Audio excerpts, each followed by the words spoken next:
Rule number 2, treat yourself like someone you are responsible for helping. I mean, it seems pretty clear to me what this means. Yeah, well, that's an investigation into why people don't treat themselves well. And the thing is that, you know, human beings are self-conscious.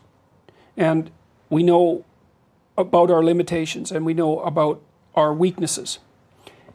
And so we can have contempt for human beings in general because, you know, we're just flawed and breakable and all of that. But we know ourselves better than we know everyone else. And so unless you're narcissistic, and some people are, then you have a very acute sense of how you're not up to scratch on many of the dimensions along which you could be evaluated, even by yourself. And so that leads naturally to a sort of self-contemptuous attitude. And you can see that one of the stories I talk about is that people are more likely to give prescription medication to their pets than to take them themselves. Right, you know. So even in the United States, because we're pretty over-medicated here. Even in the United States, wow. people will get the prescriptions, but they won't take the pills.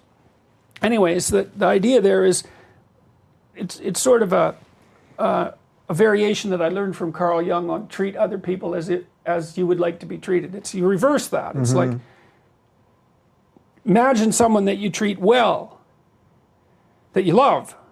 Then try to treat yourself that way. You got to detach from yourself a bit. You got to think, okay, well, I'm a person among other people, and I deserve at least as much respect as a person among other people, and I should be trying to help myself across time.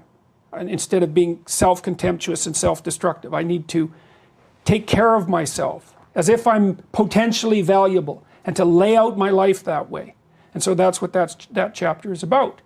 And it's hard for people, you know, they don't take care of themselves as well as they should. And I don't mean, you know, take care of yourself. I mean, that isn't what I mean. It's like, it's not a moralistic attack. It's like, it's an encouragement to give yourself a bit of the benefit of the doubt and treat yourself as if you have some intrinsic value. Yeah, so how much of that would you say is psychological, just being okay with the mistakes you're going to make and all of that, as opposed to just treat yourself meaning dress okay, and posture and all of that stuff? That's part of it. Like, it isn't clear where your borders actually are, you know. It means take care of your room, take care of your things, like have some respect for yourself as a well, I would say in some sense as a miraculous being, because that is actually what you are. But you know, that sort of borders on the New Age, which I'm not very happy about that, but it's still the case. It's like there is a lot of potential within you, and there's many things that you can do, and you're necessary more than you think to the unfolding of things. Like, if you make a bunch of bad decisions, things get worse, not just for you, like things get worse.